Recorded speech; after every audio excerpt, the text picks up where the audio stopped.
نو رسول الله صلی الله علیه و آله وسلم فرمایي چې عمرو ابن عامر ابن لحی الخزاعي مې ولیدی چې خپلې کلمې په اور کې کشوي.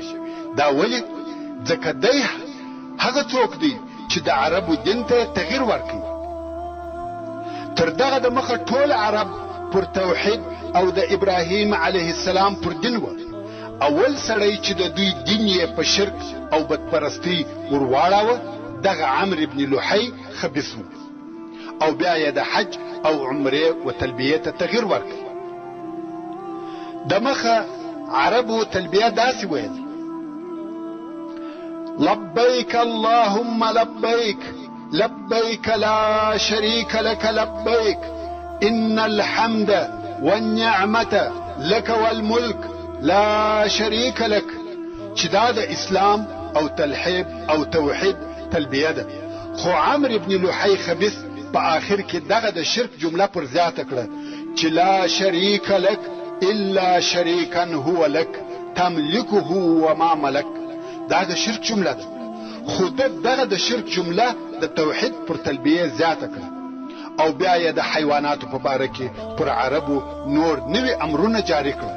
هغه دا چې ځینو حیواناتو ته باید د احترام په سترګه وکتل سي او مقدس وبلل سي. د هغو څخه باید کار وانخیستل سي. او د ځینو غوښې هم باید ونه خوړل سي. او د ځینو غوښې نر انسان خوړلی سي خو ښځو ته حرام دي. او د ځینو غوښې یا شیدې بې له میلمه بل چاته حرام دي. چې د هغو د جملې څخه یوه ته بحره ویل کېده، یعنی دا حیوان ته. یو بل حیوان ته بیا حامی ویل کېده، بل ته صائبه ویل کېده، او بل ته وسیله ویل کېده، او داسې نور نمونه یې پر کښېښول. مثلا صائبه هغه اوښه وه چې 10 لوڼې یا جونګیانې یې پرله پسې زیږولي وای او په مابین کې یې نر جونګی نه وای. نو پر دغه اوښه نه څوک سپرېده نه بار پر وړي، نه د هغه وړي شکول کېدې، او نه د دغه اوښې شیدې چا څښلې بې له میلمه څخه. او که بیا تر 10مې جونګۍ وروسته بله 11مه جونګۍ وزېږول، و هغې ته بیا بحیره ویل کېده. د هغې غوږ به ورچاکي او د خپلې مور سره به ایله کړه. پر هغې هم نه څوک سپرېده، نه د وړیو څخه کار اخیستی، او نه چا شیدې څښلې بې له میلمه څخه. دا هم داسې وه لکه د دې مور چې ودې ته بحیره ویل کېده. او د صائبې لور وه. او وسیله هغه میږ وه چې 5 واره به پرله پسې غبرګه لنګه سوه، او د هر وار دواړه بچان به ښځې وری وې. په 15 سره واره کې به نر وری نه و زېږولی. نو دوی به ویل چې دا ورسېده. نو که به دغه وسیلې تر دغه وروسته بل بچی وزېږاوه، د هغه د غوښو خوړل د مشرکانو و نورو ته روا و، خو ښځو ته نه و روا. او که به بیا مردار سو، یعنی په خپله به مړ سو، نو ښځو ته هم خوړل روا و. او حامي هغه ځوان نر اوښ و چې د ده د ختلو په واسطه به پرله پسې 10 ښځې جونګیانې وزېږېدلې. نو د ده شا د بار او سپرېدو څخه وساتل سوه چې د حامي هم دغه ترجمه ده. او نه د وړیو څخه کار اخیستل کېدی، فقط په اوښانو کې به د ختلو دپاره ایله و. نو الله عز وجل د مشرکانو د دغه کار په باره کې د سورة المائده په 103 نمبر آیات کې فرمایي: ما جعل الله من بحيرة ولا سائبة ولا وصيلة ولا حام ولكن الذين كفروا يفترون على الله الكذب وأكثرهم لا يعقلون. يعني الله عز وجل یو د بحیره، د سائبه، د وسیله او د حام څخه نه دی روا کړي، مګر هغه کسان چې کافران سوي دي پر الله جل جلاله افترا کوي، د ځانه باطل خبرې پورې تړي، او ډیر د دوی په حق او باطل نه پوهیږي. نو عمرو ابن لحی داسې نور ډیر شیان و دوی ته د دین او شریعت پر قسم کښېښول او په دوی کې رواج کړ. حتی نور بوتان هم و کعبې شریفې ته د الهو په نامه سره راوړه او نور لوی لوی بوتان چې کعبې شریفې ته راوړه سوه په دغه نومو سره یادېدل. اول ود چې د بني کلب د قبیلې د پاره و او هغو یې عبادت کاوه. دوهم سواع چې د هذیل د قبیلې د پاره و او هغو یې عبادت کاوه. دریم یغوث چې د طی د قبیلې او اهل جرش د پاره و او هغو یې عبادت کاوه. څلورم یعوق چې د حمدان د قبیلې د پاره و او هغو یې عبادت کاوه. پنځم نصر چې د یمن د پاره و او هغو یې عبادت کاوه. الله عز وجل د سورة نوح په 23 نمبر آیات کې فرمایي ولا تذرن ودا ولا سواعا ولا يغوث ويعوق ونسرا. اصلا دا د نوح علیه السلام د قوم د بوتانو نمونه دي او هر بت یې د یو خاص مقصد د پاره خاص کړی و. خو دغه بوتان بیا په عربو کې رواج او جوړ شو او په هندوستان کې هم د غرنګ بوتان د بشنو، برهما، اندر، شپو، هنومان او په نورو نومو سره مشهوره دي او د دغو بوتانو په یوه قبیله پورې خاصوالی د عمرو بن لحی په امر سره وسوه. مګر هبل هغه بت چې اول راوړه سوی و هغه د قریشو د پاره و او هغه عجیب ترین د دغه الهه یا خدایانو د دوی په قول اساف او نائله دي چې دغه دوه بوتانو قصه پخوا پیښه سوې وه. هغه دا چې اساف د یوه سړي نوم و او نائله د یوې پیغلې نوم و چې دواړه د یمن وه. دوی دواړو یو د بل سره مینه او محبت درلوده. اساف د نائلې و پلار ته مرکه وکړه خو د نائلې پلار نه کړه قبوله. نو دوی دواړو د ملاقات وعده د راتلونکي حج په موسم کې سره وکړه چې حج ته به ځو او هلته به سره وینو. د وعدې سره سم دوی د حج په موسم کې سره یو ځای سوه او په یو فارغه وخت کې د کعبې شریفې په شاوخوا کې زنا وکړه. اولا خو زنا د لویو ګناهو څخه ده. بیا نو کعبې شریفې ته نږدې نو الله عز وجل دوی دواړه په خپل قدرت ډبرې وګرځول. نو د ډبرو انسانان پاته سول چې ودې ته هم بت ویل کېږي. د هغه وخت د مکې مکرمې حاکمانو دغه دوه بوتان د خلقو د عبرت دپاره پر صفا او مروه کښېښول. اساف یې پر صفا او نائله یې پر مروه کښېښول او قصه یې هر چاته معلومه وه. عبرت به په اخیستی چې دغه دوه نفرو و کعبې شریفې ته نږدې فحشا کړې ده او ډبره سوه. خو پر دې قصه ډېر وخت تېر سوی و. هر څوک د دغه دوه ډبرو یا بوتانو په تاریخ نه و خبر. خو د عمرو بن لحی په امر دغه دوه بوتان اساف او نائله د صفا او مروه څخه و کعبې شریفې ته نږدې یوړه سوه او خلق د هغو په عبادت امر کړ سوه چې دا دوه هم د عمرو بن لحی په امر د خدایانو و جملې ته ورداخل سوه. العیاذ بالله. ورونو دا د عربو پخوانی ژوند او دا د دغه مشرکانو خدایان وو. د عربو تر جاهلیت پورې یوه قصه. حضرت عمر رضی الله تعالی عنه به د خپل خلافت په وختو کې په مجلس کې ناست او ځینې وخت به بې له سببه وخندل. خو یو وخت یو چا پوښتنه ځینې وکړه ویل یا امیر المؤمنین وینو دي چې ځینې وخت بې سببه خاندې دا ولې؟ سیدنا حضرت عمر رضی الله تعالی عنه ویل د جاهلیت په وختو کې عادت دا و کوم وخت چې به څوک د مکې مکرمې څخه د باندې وتی نو به د مکې مکرمې څخه یوه ډبره ورسره واخیسته او په سفر کې به د هغې عبادت کاوه. خو زه یو وخت په سفر ولاړم او ډبره مې هېره سوه نه مې راسره واخیسته. کله چې د عبادت کولو وخت راغلی زما سره خو د مکې مکرمې ډبره نه وه. اوس نو څنګه عبادت وکړم؟ ومې کتل د مکې مکرمې خرما راسره وه. نو مې د دغه خرما څخه یو بت جوړ کړ او دغه د خرما د بت عبادت مې کاوه. کم وخت چې هغه نور خرما راسره خلاصه سوه او د خوړلو دپاره شی نسو راته پاته وږی سوه نو مې دغه خپل معبود او د خرما څخه جوړ شوی اله وخوړي او پر دغه خپل پخواني جاهلیت او ناپوهۍ خندا راسي چې دا څنګه الهه او دا څنګه دین و. ورونو دغه د جاهلیت د ژوند یو څه حالات د دې لپاره بیان سوه چې په دې پوه سو چې اسلام په ټول عالم او جزیرة العرب کې څونه تغییر راوستی. اوس به دا بیان درته وسی چې یهودیت او نصرانیت څنګه و جزیرة العرب ته داخل سوه. دا خو د بوتانو راتګ اصلا جزیرة العرب ټوله د ابراهیم علیه السلام پر دین او پر وحدانیت و. بوتان خو په دغه شکل سره د عمرو بن لحی په واسطه ورته راغله. نو دلته بیا یهودیت او نصرانیت څنګه راغله او بیا د فرس یا فارسانو حکومت څنګه دلته راغله.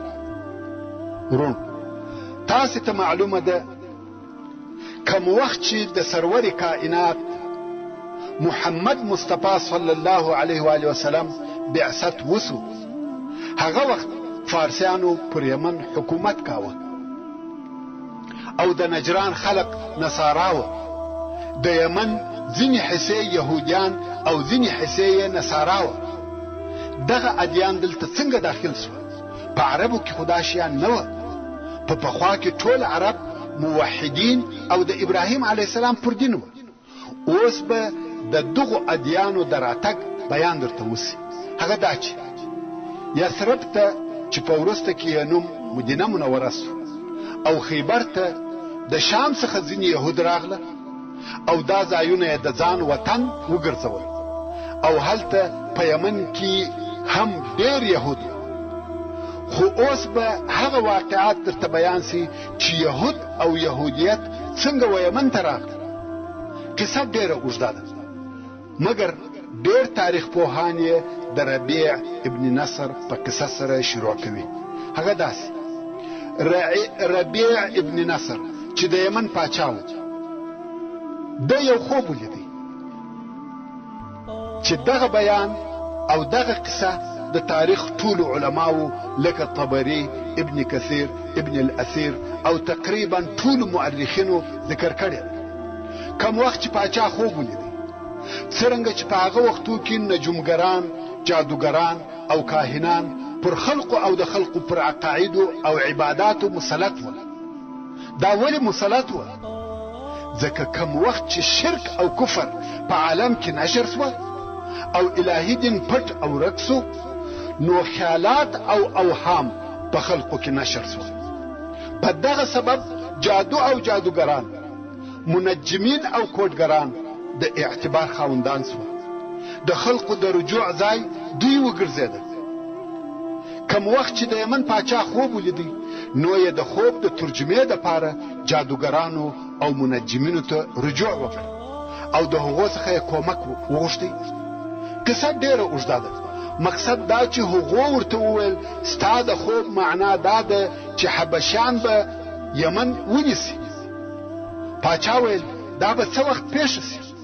دوی ویل 80 یا 80 کاله وروسته.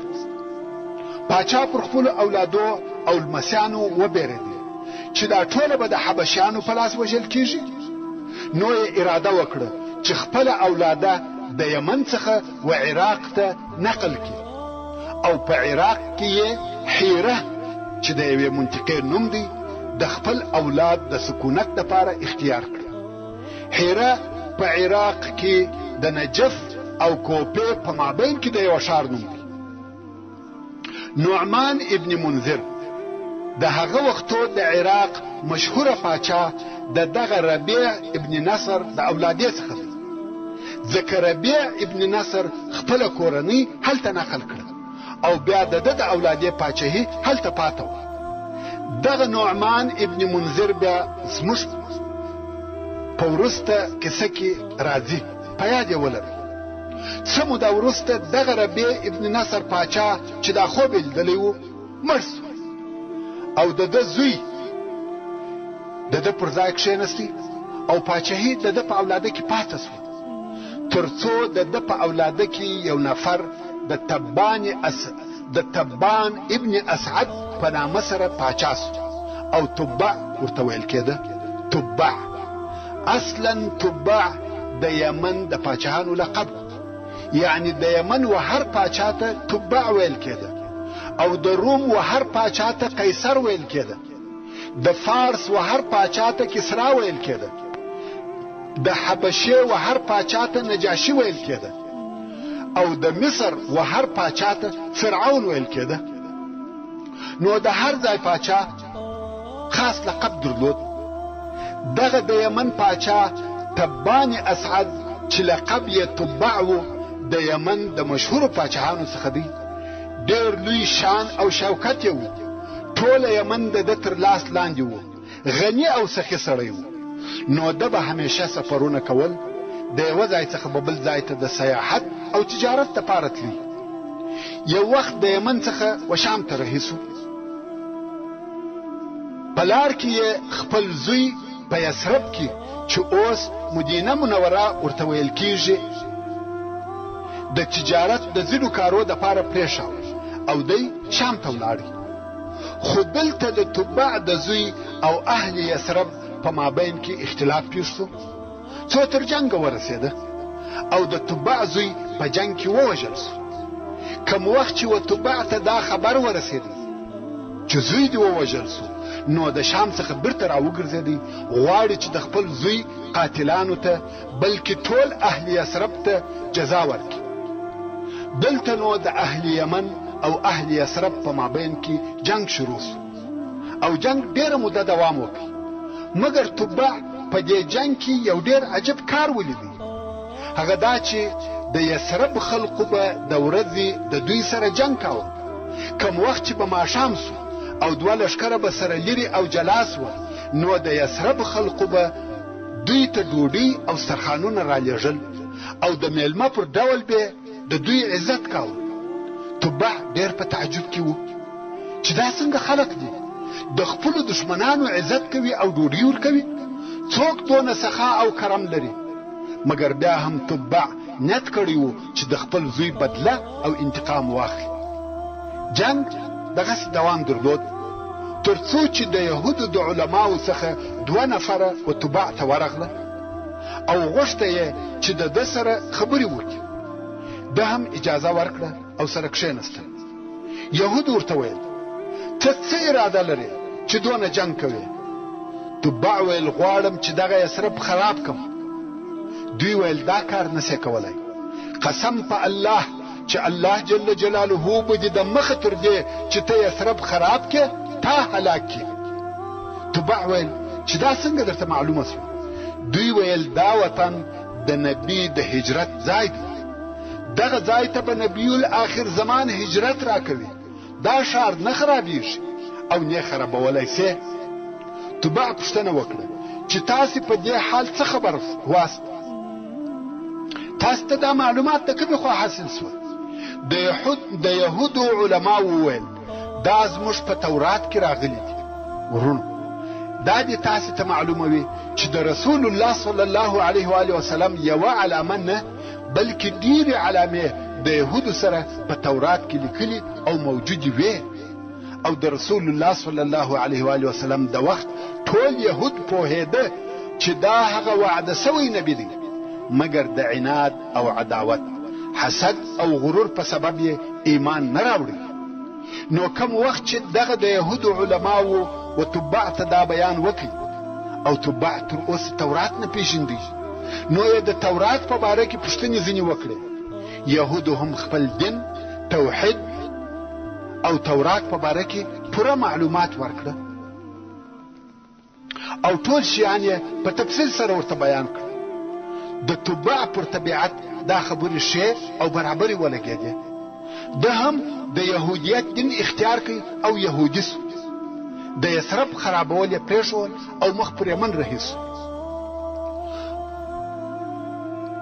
تبع د یمن و طرف ته رهي سو، خو په لار کې و مکې مکرمې ته نږدې یوه قبیله وه چې د هذیل قبیله نومېده. د دې قبیلې او د قریشو په مابین کې پخوانۍ دښمنۍ پرتې وې.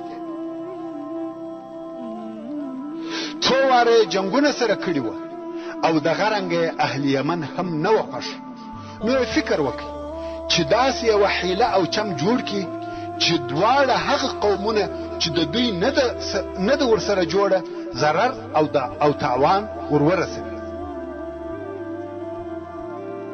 او په جنګ یې سره اخته کړي. نو د هذیل د قبیلې مشران و تبع ته ورغله او ورته ویې ویل غواړې چې د جواهراتو سرو او سپینو زرو او خزانو خاوند سې؟ تبع ویل هو. څوک دی چې جواهرات او خزانې نه وي خوښ؟ نو دوی ویل په دې کلي کې یوه خونه ده چې خلک یې احترام او عزت کوي او دغه خونه په جواهرو او سرو زرو ډکه ده.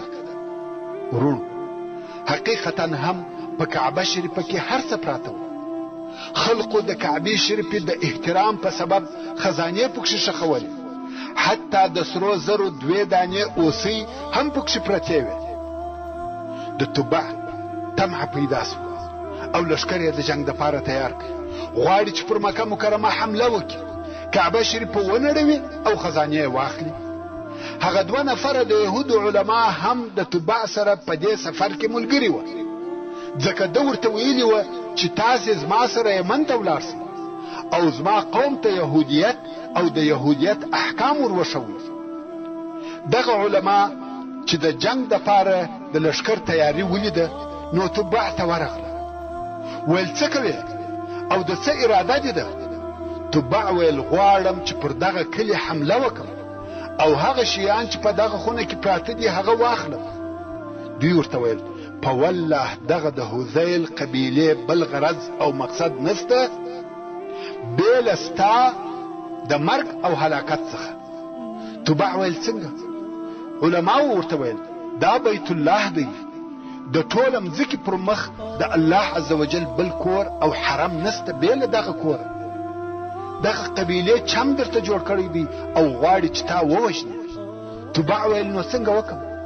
علما ویل عزت یې وکړه، طواف پر وکړه. تبع ویل تاسې یې ولې عزت نه کوئ او طواف نه پر کوئ؟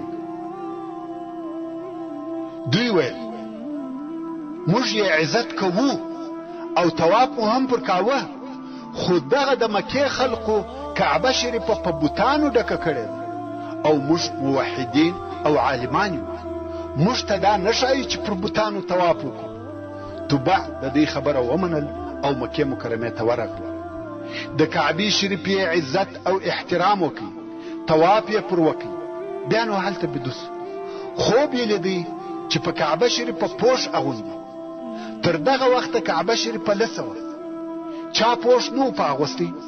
نو تبع امر وکړي چې د کعبې شریفې دپاره د یوه ښه پشمي ټوکر څخه پوش جوړ کړي. پوش جوړ کړه سو او په کعبه شریفه واغوستل سو. خو تبع بیا بل خوب ولیدی چې و کعبې شریفې ته تر هغه اول پوش بل ښه او بهتر پوش ورکوي. نو یې امر وکړي چې د ملائل د ټوکره څخه پوش ور جوړ کړي چې دغه ملائل د هغه وخت د ټوکرانو هغه تر ټولو ښه او نازک ټوکر و. دا نو د کعبې شریفې هغه اول پوش و او تبع اول سړی دی چې په کعبه شریفه یې پوش اغوستی دی چې د دغه تبع نوم تبان ابن اسعد دی او د یمن پاچا و. بیا نو هر کال عربو و کعبې شریفې ته پوش ورکاوه او نوی پوش به پر هغه زاړه پوش سربیره په اغوستی. او دغه طریقه چې پوش سربیره پر پوش د عبدالمطلب تر زمانې پورې پاته وه. کم وخت چې عربو ته دا فکر او احساس پیدا سو چې شاید د کعبې شریفې بنا د دغه پوشو د دروندوالي په سبب ونړیږي، نو یې زاړه پوشونه ټول ځینې ایسته کړه او هر کال زوړ پوش ځینې کاږي او نوی پوش په اغوندي. دا د کعبې شریفې د پوش په باره کې معلومات چې څنګه او ولې شروع سو او چا شروع کړي. کم وخت چې تبان ابن اسعد برته یمن ته ورسېدی، خپل قوم یې یهودیت ته دعوت کړي. هغو انکار وکړي، ویل څنګه خپل دین پرېږدو؟ ورونو د یمن خلقو او د تبع قوم مستقل دین نه درلودی. د نورو عبادتو تر څنګ یې د اور عبادت هم کاوه. اور یې مقدس باله، د اور عزت او احترام کاوه، حتی اور د دوی قاضي هم و. څنګه؟ هغه داسې چې دوی د اور یوه خونه درلوده، په هغه خونه کې به همیشه اور بل و. که به یو وخت د دوی په مابین کې دعوه، اختلاف او خصومت پیښ شو، نو به مدعی او مدعی علیه، یعنی د دعوی دواړه طرفه دغه د اور خونې ته ورغله او د خونې دروازې ته به ودرېدل. دروازه خو به بنده وه، نو به هغه د اور معذب یا مامور یا خادم د اور دروازه په یو وار پر خلاصه کړه. اور به د خپل زور څخه په یو وار د باندې راووتی او اول چې به د هر یو پر طرف ورغلی هغه ظالم و او حق د هغه دوهم نفر پر طرف. دا طریقه کاهنانو او جادوګرانو و دوی ته ایښې وه. نو اوس چې د پاچا او د قوم په مابین کې د دین په سبب اختلاف پیدا سو، نو یې وویل چې په اور سره به فیصله وکړو. نو د دې فیصلې دپاره د یهود عالمان چې د دعوې یو طرف وه تورات په لاس کې ونیوی او وایي، او د یمن کاهنان او نجومګران چې د دعوې بل طرف وه د اور د خونې و دروازې ته ودرېدل. د اور خادم دروازه پر خلاصه کړه، اور د کاهنانو پر طرف ورغلی او دوی ځینې الا کړه، وتښتېدل. قوم یې ورته وویل ولې تښتئ؟ دا حکم او قانون دی، باید ودرېږي.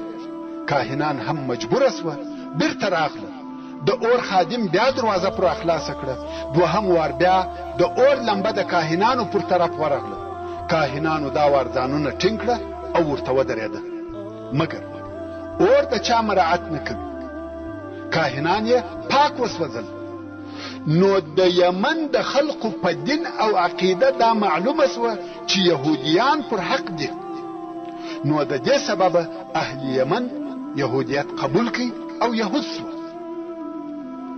دا هغه معلومات و چې یهودیت څنګه و یمن ته داخل سو. خیر، وختونه دې تیریږي. څو تبع د یمن پاچا تبان ابن اسعد مړ سو او پس له ده څخه د ده زوی حسان پاچا سو. حسان خپله پاچاهي نوره هم لو او پراخه کړه.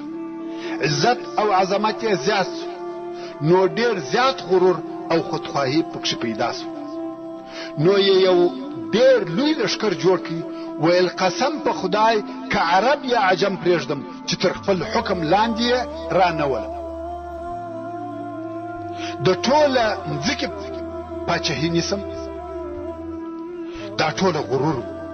کم وخت چې غرور پر انسان مسلط سي، هر څه یې هیر سي. نن ورځ هم په جهان کې دغسې مغروره او بېباکه حاکمان پیدا کیږي چې د ټولې مځکې پاچاهي او حکمراني غواړي. خو پر دې کار نه څوک کامیابه سوی دی او نه کامیابه کېدلی سي. چې حسان هم د دغه جملې څخه یو نفر و. نو حسان پوښتنه وکړه چې په جهان کې لو پاچاهي د چا ده؟ خلقو ورته وویل د فرس پاچاهي، هغه چې کسرا یې پاچا دی، هغه تر ټولو لوی او قوي ملک دی. حسان ویل اول په هغه شروع کوم. لښکر یې ښه منظم او آماده کړي چې د هغه وخت د مځکې پر مخ تر ټولو لو پاچاهي ونیسي. لښکر یې رهي کړي، غواړي چې د هغه وخت د مځکې پر مخ هغه لوی غواړي چې د هغه وخت د مځکې پر مخ پر هغه لوی دولت حمله وکړي. خیر، اوس پاچا او د ده لښکر د دغه لوی جنگ دپاره رهي دي. خو په لار کې د ده د دغه کار څخه د قومو مشران ناراضه او ناخوښه دي، ځکه هغه پوهېدل چې څوک کولی شي چې پر فارسیانو حمله وکړي. موږ څوک یو چې پر فارس حمله کوو او نیسو یې؟ مګر د پاچا څخه بیریږي، څه نسي ورته ویلی. دوی پوهېدل چې پاچا مغروره دی او د چا خبره نه مني. او په عین حال کې حسان هم ډېر احتیاط کاوه. هیڅوک حتی د قومو مشران، وزیران او د لښکر مشران د دغه مجلس ته بې له تلاشۍ نسي ورتلای. خو یوازینی نفر چې د پاچا و مجلس ته بې له تلاشۍ ورځي، هغه د پاچا ورور دی چې عمرو ابن تبان نومېدی. نو د قوم مشران وویل چې په دې باره کې به د عمر سره خبرې وکړو. د قوم مشران راټول سوه او عمر ته ورغله، ویل یا عمر د حسان څخه مو خلاص کړ او تر هغه وروسته ته زموږ پاچا یې. عمر هم د پاچاهۍ په طمع سو او د دوی سره د خپل ورور د وژلو نقشه جوړه کړه. مګر په دغه مشرانو کې یو نفر چې ذوالرعین نومېدی دغه فیصله نه کړه قبوله او عمر ته وویل یا عمر داسې هیڅوک نسته چې خپل ورور دې وژلی وي او غمجن سوی پښیمانه سوی دې نه وي. خپل ورور مه وژنه. مګر عمر چې د پاچاهۍ په طمع و د ورور پر وژلو یې ټینګار کاوه. دلته نو ذوالرعین یو لیک ولیکي او عمر ته ورغلی، ویل دغه لیک ستا سره د امانت پر قسم کښېږده، کم وخت چې ما در څخه وغوښتی بیا یې راوباسه. عمر هم دا قبوله کړه او خط یې د ځانه سره کښېښاوه. تر دې وروسته عمر د خپل ورور حسان د وژلو دپاره د حسان مجلس ته په داسې حال کې ورغلی چې یو خنجر یې پټ ورسره وړی او په مناسب وخت کې یې خپل ورور ووژي. که څه هم د عمر د نورو مشرانو په ملګرتیا دا په وسه پوره وه چې حسان بې له وژلو د حکمه څخه لرې کړي، مګر د پاچاهۍ په طمع یې ورور مړ کړي. د ورور تر وژلو وروسته عمر ډېر پښیمانه او ډېر غمجن سو، حتی خوب یې رټ سو، بیدېدلی نسي. د دغه پریشانۍ او بیدارخوابۍ په سبب مریض او ناجوړه سو. طبیبان، منجمین او کوډګران یې ورته راوسته. هغو ټولو په اتفاق سره دا ورته وویله چې ستا مریضي ستا د ورور د وژلو په سبب ده. هر څوک چې دغسې کار وکړي دغه حالت ورته پیښیږي. عمر ویل ښه، د دغه مریضۍ چاره څه ده؟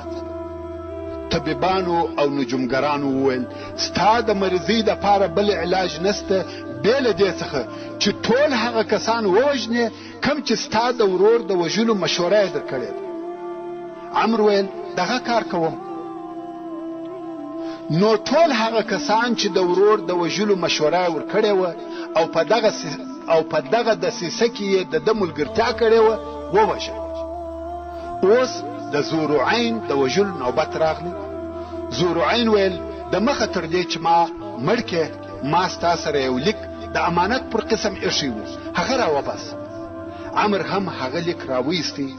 ذوالرعین ویل خلاص یې کړ او ویې ویل.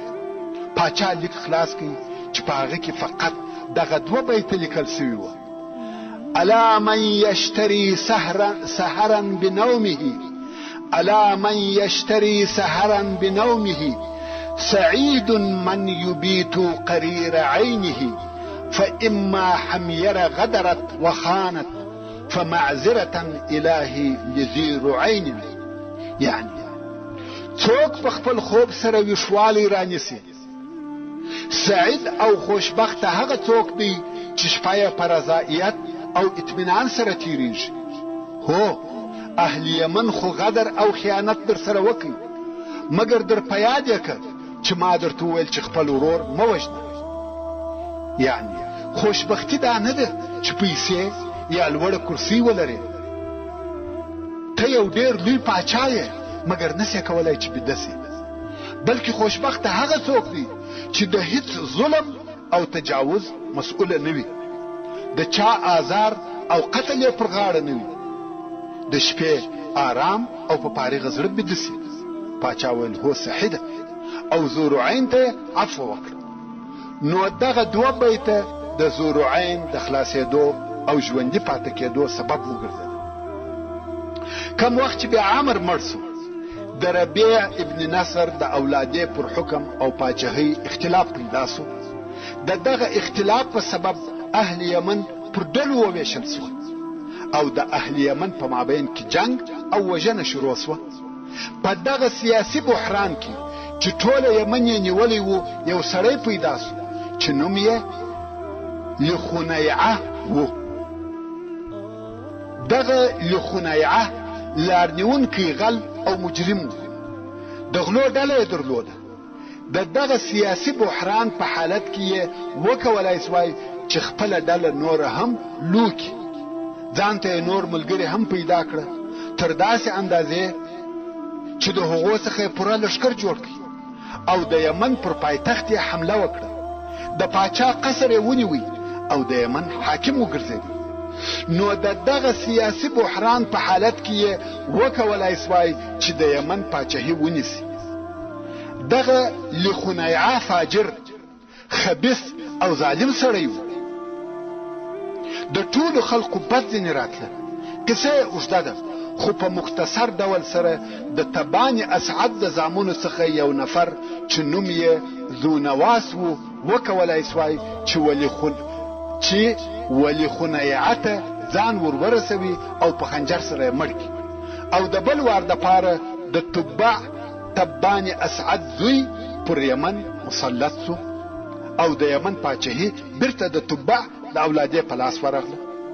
په دغه وختو کې چې ذونواس د یمن پاچا و په نجران کې یوه کوچنۍ واقعه پیښه سوه. مګر دغه کوچنۍ واقعه د نورو ډیرو لویو واقعو سبب وګرځېده چې په جزیرة العرب کې پیښه کړې. هغه دا چې یو نصراني سړی چې د نصاراو راهب و، عابد و، عالم و او د خالص توحید عقیده و. تاسې پوهیږئ چې تر نن ورځې پورې موحدین نصارا موجود دي او سته، خو لږ دي. ورونو د نصاراو په اقسامو کې یوه ډله ده چې موحدین دي، یعنی یوازې الله عز وجل په الوهیت او ربوبیت سره مني، او عیسی علیه السلام د الله عز وجل رسول او پیغمبر بود. او دغه ډلې ته یونیټیرینز ویل کیږي او دغه ډله تر نن ورځې پورې سته، مګر شمېر یې ډېر لږ دی. نو دغه نصراني چې موحد راهب او عابد سړی و او نوم یې فیمیون و، د شام څخه و افریقا ته د توحید د دعوت دپاره تللی. پر لارې د غلو یوه ډله پر پیښه سوه. فیمیون یې بندي ونیوی او بیا یې د نجران پر یوه سړي خرڅ کړي. د نجران سړي فیمیون د خپل ځان سره جزیرة العرب او نجران ته بوتلی. اوس نو فیمیون د دغه نجراني سره مریی دی. د ورځې د خپل بادار خدمت کاوه، د شپې او په فارغه وختو کې به عبادت کاوه. همیشه به په عبادت مشغول و. مقصد دا چې فیمیون ډیر عابد او د کرامتو خاوند و. یوه شپه بادار د ده و کوټې ته ورغلی. ویلې ده چې د مریي پر شاوخوا یې نور او روښنایي ده. نو یې پوښتنه ځینې وکړه چې ته څوک یې او ستا دین څه شی دی؟ فیمیون هم د نصرانیت دین ورته تشریح کړي. سړی په شک او تردد کې سو، د دین په باره کې بحث ورسره کوي.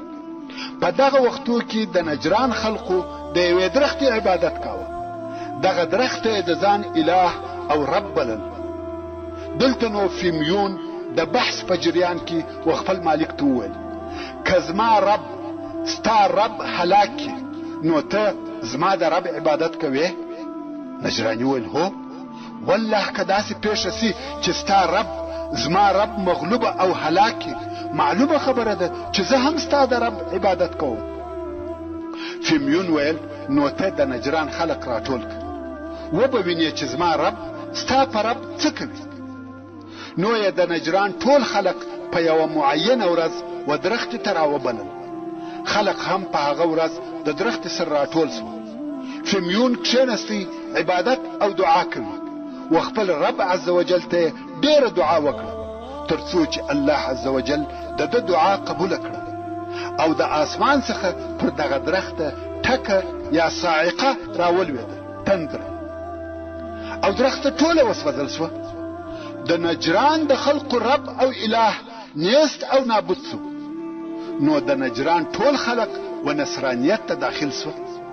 دا هغه معلومات و چې نصرانیت څنګه و جزیرة العرب ته داخل سو. د یوه سړي په واسطه ټوله نجران نصارا وګرځېد. په وروسته کې یو نفر چې نوم یې عبدالله ابن سامر و او د ده څو نفرو ملګرو چې ځینې یې راهبان و د نجران څخه و یمن ته هجرت وکړي. هلته په یمن کې اوسېدل او په پټه خپل عبادت کاوه، ځکه د یمن د خلقو څخه چې یهود و بیرېده. ورونو، اوس به هغه حالات درته بیان سي چې نصرانیت او د حبشانو حکومت څنګه و یمن ته راغله. دا خو مې درته وویل چې عبدالله ابن سامر او د ده څو ملګري چې نصارا وه او ځینې یې راهبان هم وه، د نجران څخه و یمن ته هجرت وکړي او هلته یې په پټه خپل عبادت کاوه، ځکه د یمن د یهودو څخه بیرېده. د دغه وخت د یمن پاچا چې ذونواس نومېدی ساحران درلوده او د هغو څخه یې د پاچهي په امورو کې کار اخیستی. نو پاچا د هغه مشر ساحر په غوښتنه دا قصد وکړي چې یو ځوان هلک ته سحر ورزده کړي چې لوی ساحر ځینې جوړ سي او په آینده کې د هغه څخه کار واخلي، ځکه په سپین ږیرو مرګ پسې دی. سبحان الله. خلقو ساحران تربیه کول، نه غوښته چې دا ډله ورکه سي، خو موږ علما ورثة الانبیاء وشنو. خیر، پاچا یو ډېر پوه او هوښیار هلک پیدا کړي او د هغه دپاره یې هغه لوی ساحر چې د ساحرانو مشر و د استاد په صفت اختیار کړي چې دا هلک به د هغه استاد څخه سحر زده کړي. څرنګه چې دا ساحر د غره په یوه لوړه حصه کې اوسېدی. ورونو، اول خو یمن په خپله لوړ او کښته غرونه او تپې دی، او بل ساحرانو او عابدانو همیشه د خپلې استوګنې دپاره غر خوښاوه، ځکه هلته به دوی د خپل کار یا عبادت دپاره فارغه وه. نو دا هلک به هره ورځ و هغه لوی ساحر ته چې په غره کې و د سحر د زده کولو دپاره ورتلی. خو په دغه غره او د هلک په لار کې د نصاراو د راهبانو څخه یو راهب، هغه چې د نجران څخه راغلی و، اوسېدی. هلک چې به تېرېدی د دغه راهب عبادت به یې لیدی، د هغه قرائت، تسبیحات او تمتمه به اورېده او خوند یې ورکاوه. نو به ورته کښېنستی او غوږ به ورته ونیوی تر څو د راهب څخه یې د نصرانیت تعلیم شروع کړي. ساحر ته به هم ورتلی، سحر یې زده کاوه، خو د سحر او الهي دین ډېر فرق و. د سحر څخه یې بد راغله او هیڅ یې نه غوښته چې سحر زده کړي. نو سحر او ساحر یې دواړه پرېښول و ساحر ته نه ورتلی، فقط و راهب ته به ورتلی او دین یې زده کاوه. ساحر و پاچا ذونواس ته خبر ورکړي چې هلک نه راځي. پاچا د هلک څخه پوښتنه وکړه چې ولې ساحر ته نه ورځې؟ هلک حال ځینې پټ کړي. پاچا چې نور معلومات پسې وکړي، معلومه سوه چې هلک و راهب ته ورځي. پاچا اول د راهب څخه را شروع کړ، هغه یې مجبوره کړي چې خپل دین نصرانیت پرېږدي، مګر راهب انکار وکړي. نو پاچا راهب ووژي. بیا یې د هلک په موضوع شروع وکړه، غوښته یې چې د هلک ساحر سي، مګر هلک سحر نه غواړي. پاچا چې هر څه کوښښ وکړي چې هلک د سحر وزده کولو ته تشویق کړي، هلک نه منل، وهل، تکلیفونه او عذابونه یې ورکړل، بیا هم هلک د سحر زده کول نه غواړي. نو پاچا امر وکړي چې هلک ووژني، غواړي چې هلک په دریاب کې غرق کړي. نو یې هلک د عسکرو سره په یوه کښتۍ کې کښېناوه، ویل بویه ځي د دریاب په مابین کې یې غرق کړي. کښتۍ چې یې ښه د دریاب مابین ته ورتېره کړه، یو طوفاني باد راغلی، کښتۍ یې واړوله، عسکر ټول غرق سوه، خو هلک پاته سو. پاچا امر وکړي چې هلک بوځي د غره څخه یې راواچوئ او مړ یې کړي. خلک ټوله ورته ګوري، اوله واقعه هم ولیده او اوس هم د هلک د مرګ انتظار کوي. هلک یې غره ته وخېجاوه. اوس چې عسکر غواړي چې لاندې یې وغورځوي، یوه شدیده زلزله وسوه، عسکر ټول لاندې ولوېده او مړه سوه، خو هلک پاته سو. پاچا چې هره لار د هلک د وژلو دپاره جوړه کړي، خو د لوی پاچا رب عز وجل اراده د هلک د وژلو نه وه. ذونواس په هیڅ طریقه سره هلک نسی وژلی. په آخر کې هلک ورته وویل چې ته ما نسی وژلی بې له یوې طریقې څخه. پاچا ویل هغه طریقه څنګه ده؟ هلک ویل د یمن ټول خلک راټول کړه او ما په یوه درخته پورې وتړه، زما غشي او لیندۍ به واخلي او وبه وایي بسم الله د هلک د رب په اراده، او وبه مې ویلې، نو زه وژل کېږم. پاچا خوشحاله سو چې د هلک د وژلو دپاره یې لار پیدا کړه. ویل ښه دی. پاچا اهل یمن راټول کړه، هلک یې په درخته پورې وتړی او د ده غشي او لیندۍ یې واخیسته، ویل بسم الله د هلک د رب په اراده. غشي پر هلک ومشتی او هلک شهید سو. دلته په خلقو کې غوغا او نارې شروع سوې. ویل په ټولو عسکرو په ټول قوت او جبروت یې بې له ارادې څخه د هلک د رب هلک نسوای وژلی، نو بېشکه چې هلک پر حقه لار او صحیح دین دی. په دغه ورځ او د دغه واقعې په لیدلو د یمن 20,000 نفر و نصرانیت ته داخل سوه. ورونو تاسې و دغه صالح هلک ته وګورئ چې د دین د دعوت دپاره یې خپل ځان قرباني کړي. د خلکو د دعوت او بلنې په سبب یې مرګ او شهادت قبول کړه، او نتیجه هم هغه سوه چې 20,000 نفره په یوه وار و نصرانیت ته داخل سوه. پاچا زو نواز ته ډېر قهر ورغلی چې څنګه دا خلک د ده بې اجازې و نصرانیت ته داخلیږي او د ده د امر مخالفت کوي. پاچا غوښته چې یو هلک د نصرانیت څخه منع کړي او اوس 20,000 نفره په یوه وار نصارا سوه. نو یې امر وکړي چې یو لوی خندق یا کنده په مځکه کې وکیني، د بوټو او لرګو یې ډکه کړي او اور ور واچوي. دا کارونه وسوه. نو یې خلقو ته وویل چې یا به دغه د نصرانیت دین پرېږدئ یا مو دغه اور ته ور اچوم. خلقو د دین د پرېښولو څخه انکار وکړ او پاچا هم یو یو اور ته ور اچول. دا قصه مشهوره قصه ده، د رسول الله صلی الله علیه و آله وسلم په احادیثو کې راغلې ده، په بخاري شریف او د احادیثو په نورو کتابو کې موجوده ده. او رسول الله صلی الله علیه و آله وسلم فرمایي په دغه نفرو کې چې اور ته اچول.